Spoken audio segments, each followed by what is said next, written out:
Gotta talk about the man, the myth, the new guy, Islam Makhachev. Now, he just had a fight this weekend versus Bobby Green. Bobby Green is always game journeyman, but he's down for whatever, right? He had just won a fight 10 days ago, knocked the dude out. Like he's nice, but Islam Makhachev, man, makes quick work of him, starches him. And Islam has been doing this for a while now, right? 22-1.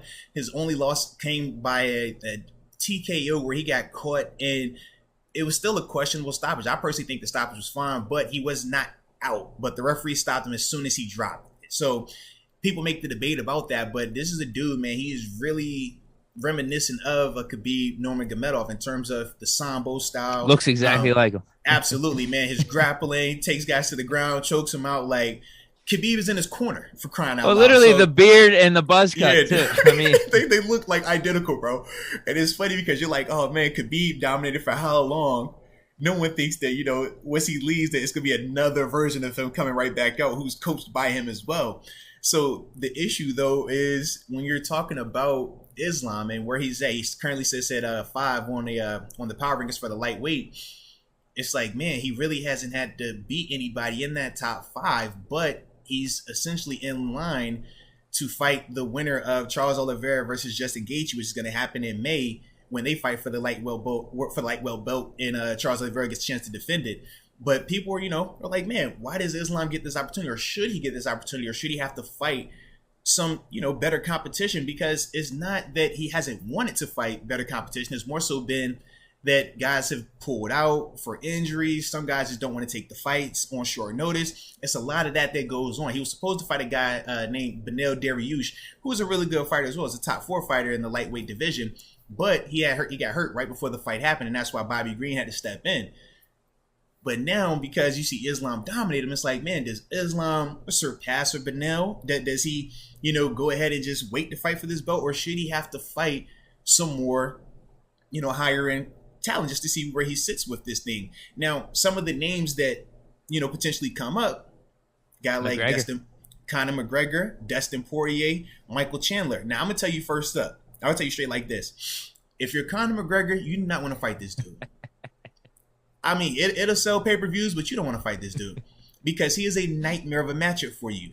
You're not going to catch him. You're not going to knock him out, and it's going to look like Khabib. And now it's going to be your third loss, and it's going to look bad. I'm telling you now.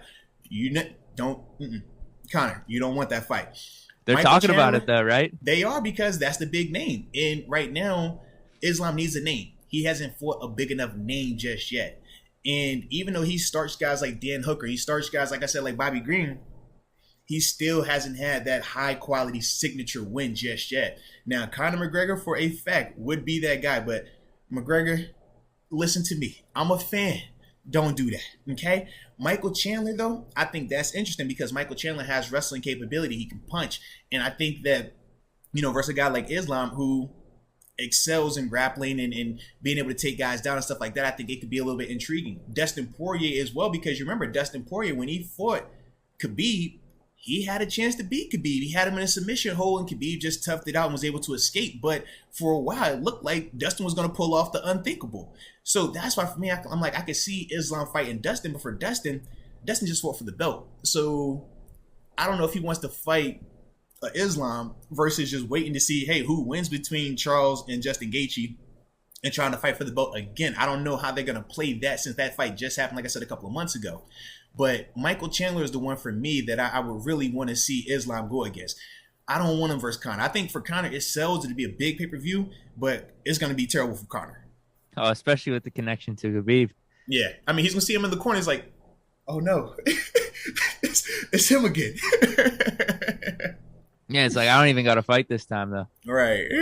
And that's the only thing, man. It really makes me concerned. But the 10-win streak that he's on right now, it's hard to deny that. And when you look at his only loss, it was, he fought a guy, Adriano Martins. Adriano Martins was, he could grapple to the same level of Islam. And it made them two guys really just go to more striking and kickboxing.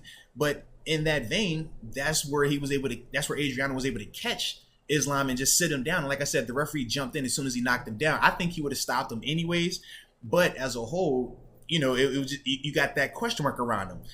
I just don't see that happening to him again because he was so much younger then also, man. Like now he just looks more seasoned. His fighting style, he's a lot more confident in his abilities. Oh, he dominated that as dude. Much. Yeah, I watched the fight. I mean, the fight was only like a few minutes long. I watched the whole thing on YouTube. He dominated him.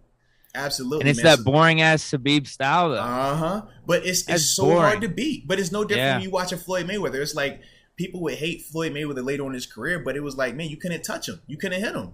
And he was just winning like that. So when you watch Islam, he fights a very similar style. Is this dude better than Khabib, you think? Could he be? Well, could he be? Sure. But right now, I'm not going to crown him just yet because Khabib was taking out some killers. And that's, to me, is the difference. Like, you look at some of the guys that Khabib beating, the way that he was beating them, like, man, it was gory at times how he could pin guys down and just punch them in the face profusely. And that's the part where I just say to myself, like, I don't know, if Islam can develop into that. But I do think Islam is a really good fighter, though. And I think that he needs to be in that title conversation. Is Khabib coming back at all? No. Khabib is he's done. Yeah, he's thick. He's like probably 30 pounds heavier right now, bro. My man walking around. How old is it? Like, is this weird? He's not crazy old. Is this in his prime? Yeah, absolutely. That's really strange. Maybe he just felt like I did it all. Yeah. I'm done. I don't need this anymore. Yeah. He gets more reward out of coaching. Mm-hmm. Maybe that's it. Everyone's different.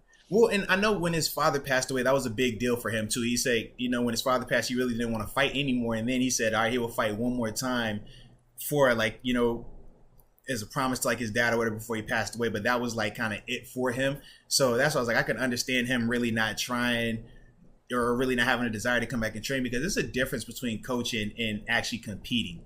Like, even if I came back to coach, it's a different requirement for me versus you physically putting your body through the rigors mentally, as well as having to get your body in fighting shape. And that's the part where I can see, him just not really having a desire to do that consistently anymore, man.